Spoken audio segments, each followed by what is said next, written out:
Olá a todos, estamos dando início a mais um vídeo do nosso canal Igreja Luterana de Interlagos.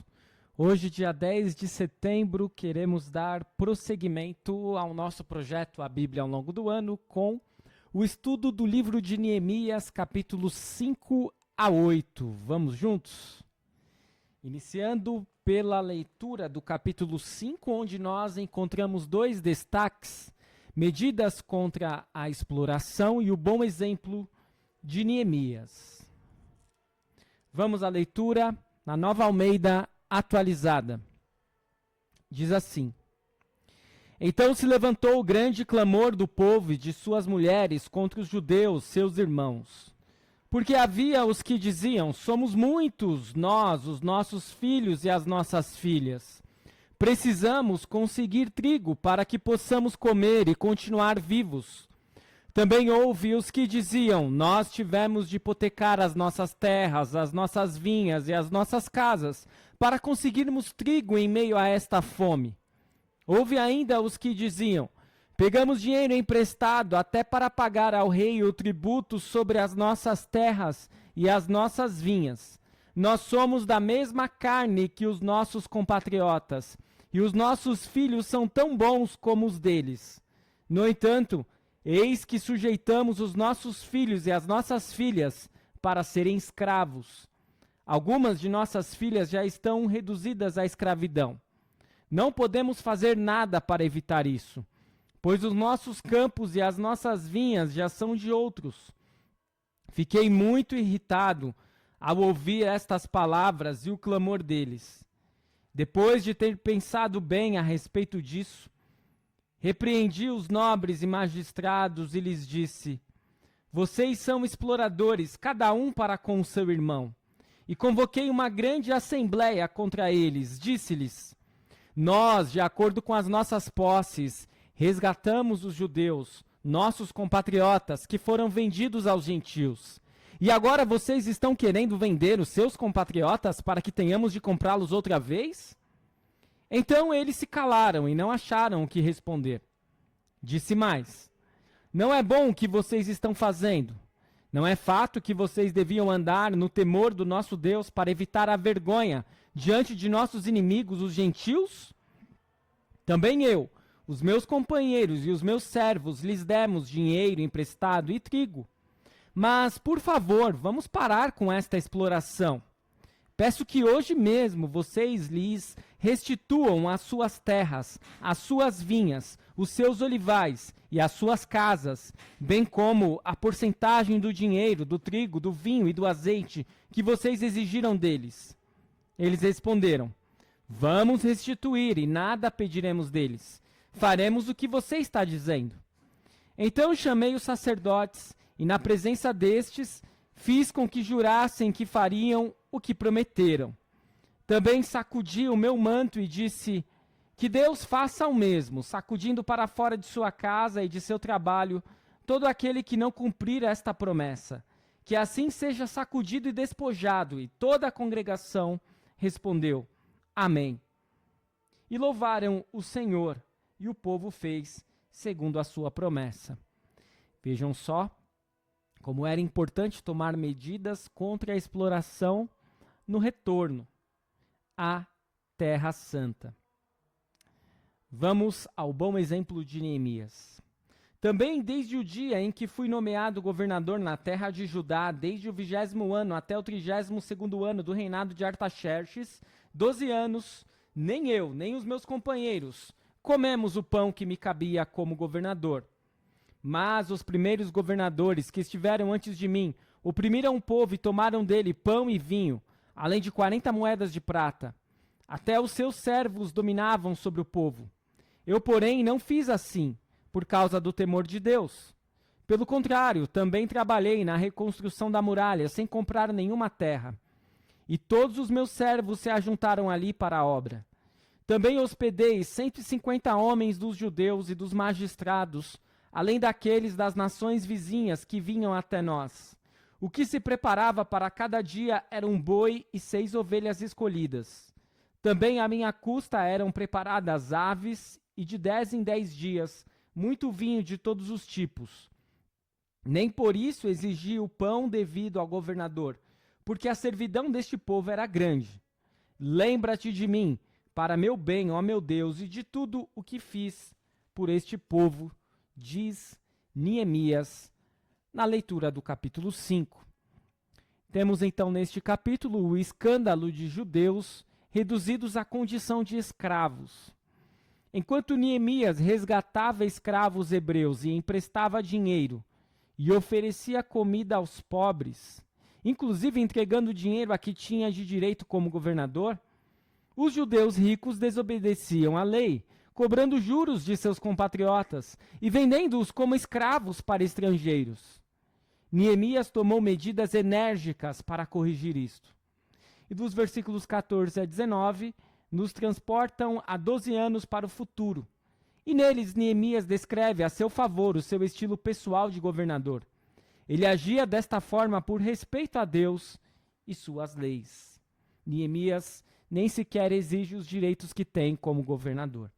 Ele não explora o povo, ao contrário de muitos ricos judeus que queriam explorar o povo. Vamos à leitura do capítulo 6, onde nós temos dois destaques: planos contra Neemias e a reconstrução da muralha é terminada. Vamos à leitura. Quando Sambalate, Tobias, Gesem, o árabe e o resto dos nossos inimigos ouviram que eu tinha reconstruído a muralha e que nela já não havia brecha nenhuma, ainda que até este tempo eu ainda não tivesse colocado os portões no seu lugar, Sambalate e Gesem mandaram dizer a mim: venha, vamos nos encontrar numa das aldeias do Vale de Ono. Na verdade, o que eles queriam era me fazer mal. Por isso enviei-lhes mensageiros para dizer: estou fazendo uma grande obra e não posso descer até aí. Por que devo parar a obra para ir me encontrar com vocês? 4 vezes eles fizeram o mesmo pedido, mas eu lhes dei sempre a mesma resposta. Então Sambalate me enviou pela 5ª vez o seu servo, que trazia na mão uma carta aberta. Nela estava escrito o seguinte: entre os gentios se ouviu, e Gesem também está dizendo, que você e os judeus estão querendo se rebelar, e que por isso você está reconstruindo a muralha. Também, segundo se diz, você quer ser o rei deles, e pôs alguns profetas para falarem a respeito de você em Jerusalém, dizendo: ele é o rei de Judá. Ora, isso certamente vai chegar aos ouvidos do rei. Portanto, vem agora e vamos em conjunto conversar a respeito disso. Mandei dizer-lhe: nada disso que você está dizendo aconteceu. Você está inventando tudo. O que todos eles queriam era nos amedrontar. Eles diziam: as mãos deles largarão a obra e ela não será concluída. Agora, pois, ó Deus, fortalece as minhas mãos. Quando fui à casa de Semaías, filho de Delaías, filho de Meetabel, que estava impedido de sair de casa, ele me disse: vamos nos encontrar na casa de Deus, dentro do templo. Vamos fechar as portas do templo, porque virão matar você. De noite eles virão matar você. Porém eu disse: você acha que um homem como eu fugiria? Alguém como eu entraria no templo para salvar a vida? De maneira nenhuma entrarei. Então percebi que não era Deus quem o tinha enviado, mas que ele falou tal profecia contra mim, porque Tobias e Sambalate o haviam subornado. Para isto subornaram, para me amedrontar, e para que, fazendo isso, eu viesse a pecar, para que pudessem atacar a minha reputação e me afrontar. Lembra-te, meu Deus, de Tobias e de Sambalate, segundo as coisas que fizeram, e também da profetisa Noadia e dos outros profetas que quiseram me amedrontar. Portanto, Neemias precisa ser muito sábio para escapar das artimanhas de seus inimigos. Vamos ao segundo destaque: a reconstrução da muralha é terminada. A reconstrução da muralha foi terminada aos 25 dias do mês de Elul, em 52 dias. Quando todos os nossos inimigos ouviram isso, todos os gentios à nossa volta temeram e decaíram muito no seu próprio conceito, porque reconheceram que foi por intervenção do nosso Deus que fizemos esta obra. Também naqueles dias, alguns nobres de Judá escreveram muitas cartas a Tobias, e cartas de Tobias vinham para eles. Pois muitos em Judá eram aliados dele, porque era genro de Secanias, filho de Ará, E o seu filho Joanã havia casado com a filha de Mesulão, filho de Berequias. Também falavam das suas boas ações na minha presença e levavam a ele as minhas palavras. Tobias escrevia cartas para me amedrontar. Eis a leitura do capítulo 6, onde nós temos conspirações que não deram em nada e a obra sendo terminada. A oposição percebeu que sua única chance de fazer parar a obra era livrar-se de Neemias. Sua primeira tentativa foi tentar persuadi-lo a deixar Jerusalém para ir conversar com eles. Quando isto falhou, tentaram fazer chantagem e apelar para a intimidação. As respostas de Neemias foram fora de série. Ele não deixou que nada o desviasse da realização da tarefa que havia recebido de Deus. E em menos de 2 meses, por volta de agosto e setembro, o trabalho foi realizado no calor do verão e os muros ficaram prontos. Até os inimigos de Israel foram forçados a reconhecer que num feito extraordinário desses, só podia estar presente a mão de Deus. Vamos à leitura do capítulo 7, um capítulo bem grande, onde nós temos 3 destaques. Neemias estabelece guardas em Jerusalém, a relação dos que voltaram a Jerusalém e as contribuições para o templo. O segundo destaque, que vai falar sobre a relação dos que voltaram a Jerusalém, nós não iremos ler na íntegra, pois são muitos nomes e muitas repetições. Mas você pode fazer a leitura em sua casa. Vamos sim fazer leitura do primeiro e do terceiro destaque. Neemias estabelece guardas em Jerusalém. Diz assim: depois de reconstruída a muralha e colocados os portões no seu lugar, estabelecidos os porteiros, os cantores e os levitas, eu nomeei Hanani, meu irmão, e Hananias, comandante da fortaleza, para que cuidassem da segurança de Jerusalém. Hananias era homem fiel e temente a Deus mais do que muitos outros. E eu lhes disse: os portões de Jerusalém não devem ser abertos antes que o sol faça sentir o seu calor. E os portões devem ser fechados e trancados enquanto os guardas ainda estão ali. Escolham guardas entre os moradores de Jerusalém, alguns para que fiquem nos postos de guarda e outros para que fiquem em frente das suas próprias casas. A cidade era espaçosa e grande, mas havia pouca gente nela e as casas ainda não haviam sido reconstruídas. Portanto, Neemias se preocupa com a segurança e estabelece guardas em Jerusalém. E aí nós temos do versículo 5 até o 69 a relação dos que voltaram a Jerusalém. Diz lá no início, né? Então meu Deus me pôs no coração que ajuntasse os nobres, os magistrados e o povo, para registrar as genealogias.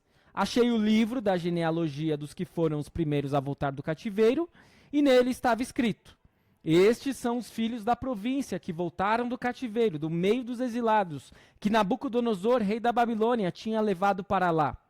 Eles voltaram para Jerusalém para ajudar cada um para a sua cidade. E vieram com Zorobabel, Jesua, Neemias, Azarias, Ramias, Naamani, Mordecai, Bilzam, Misperete, Bigvai, Neum e Baaná.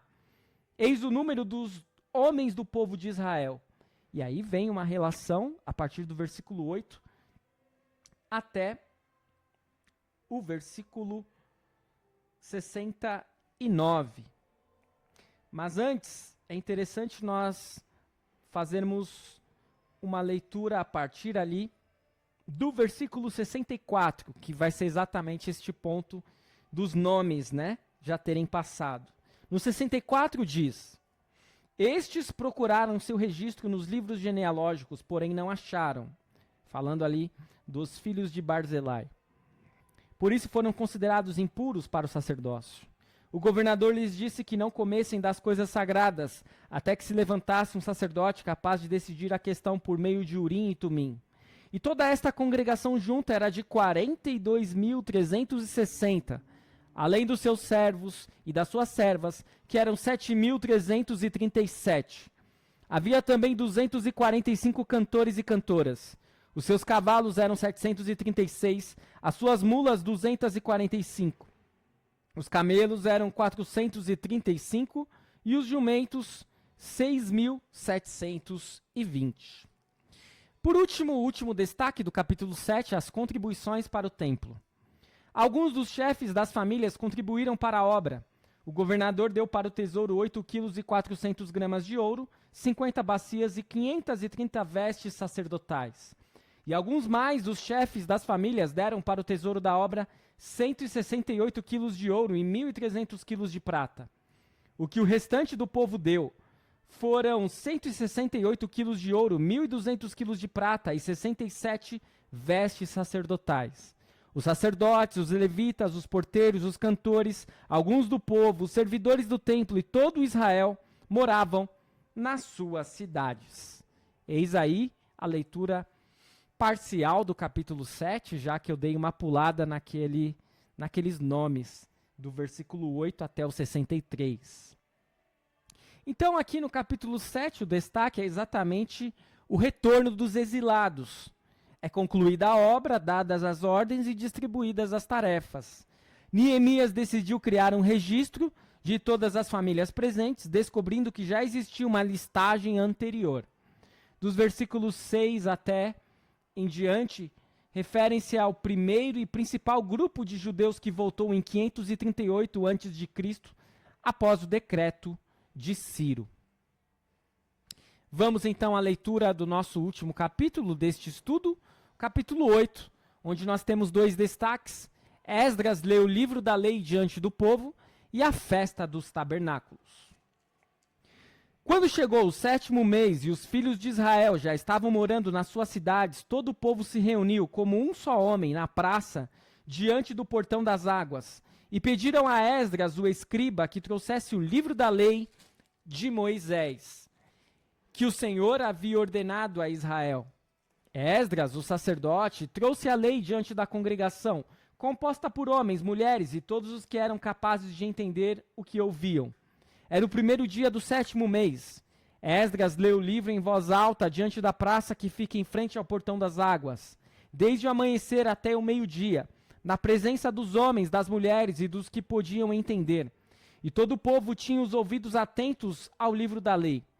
Esdras, o escriba, estava num púlpito de madeira que fizeram para aquele fim.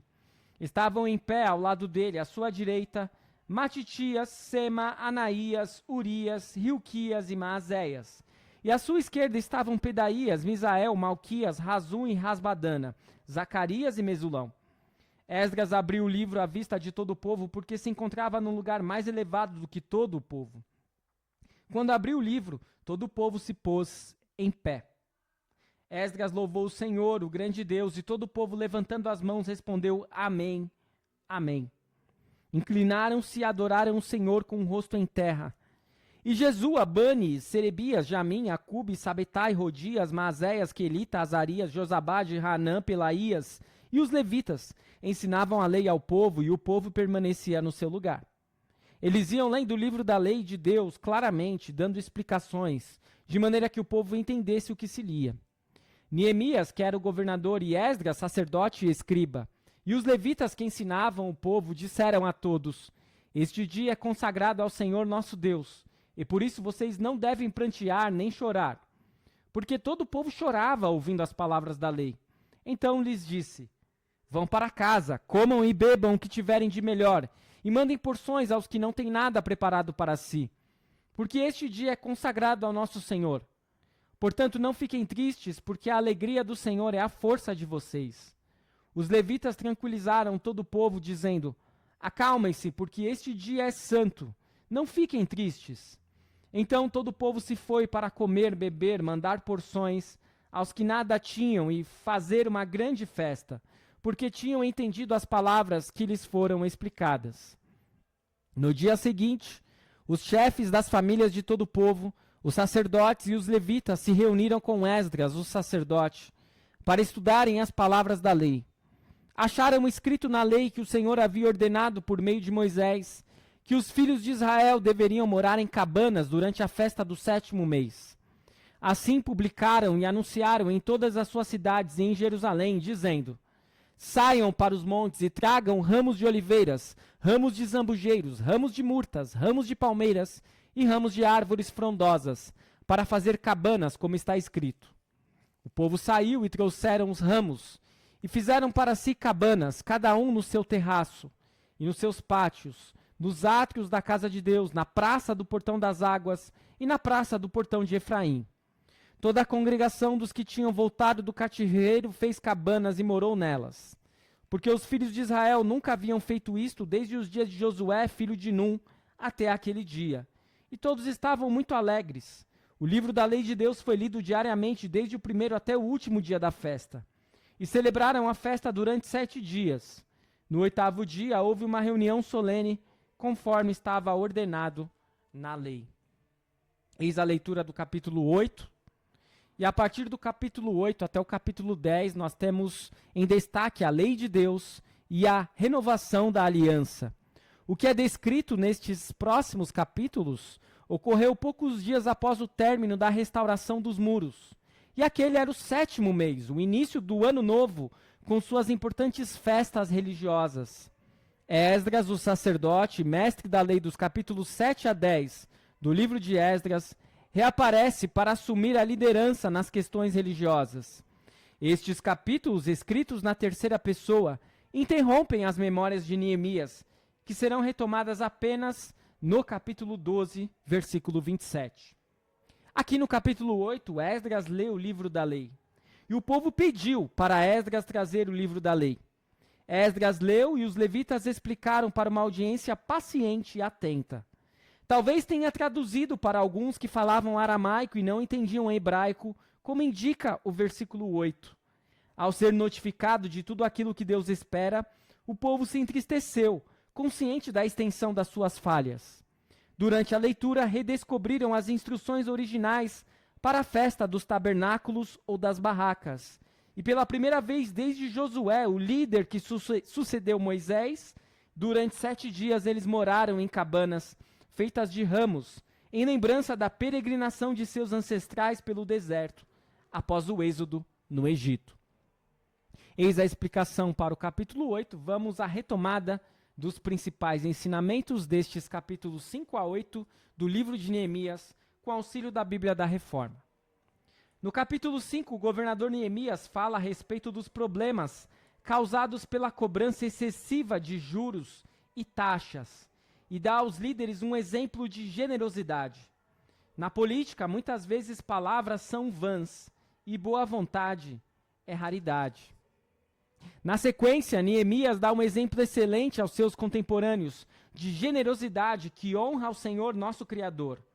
À medida que o Senhor lhe conceder a oportunidade, guie outros por meio do bom exemplo, assim como Neemias fez. No capítulo 6, falsos profetas tentam enganar Neemias e levá-lo à morte. O povo de Deus precisa sempre testar aqueles que dizem ter autoridade profética por meio da verdadeira palavra profética, a Sagrada Escritura.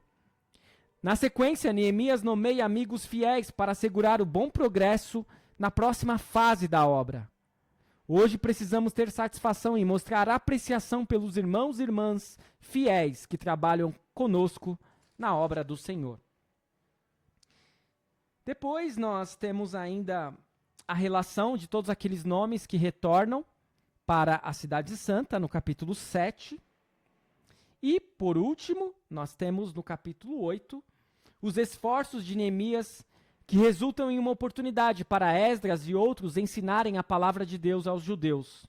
Pois a palavra de Deus é a nossa fonte de paz e bênção.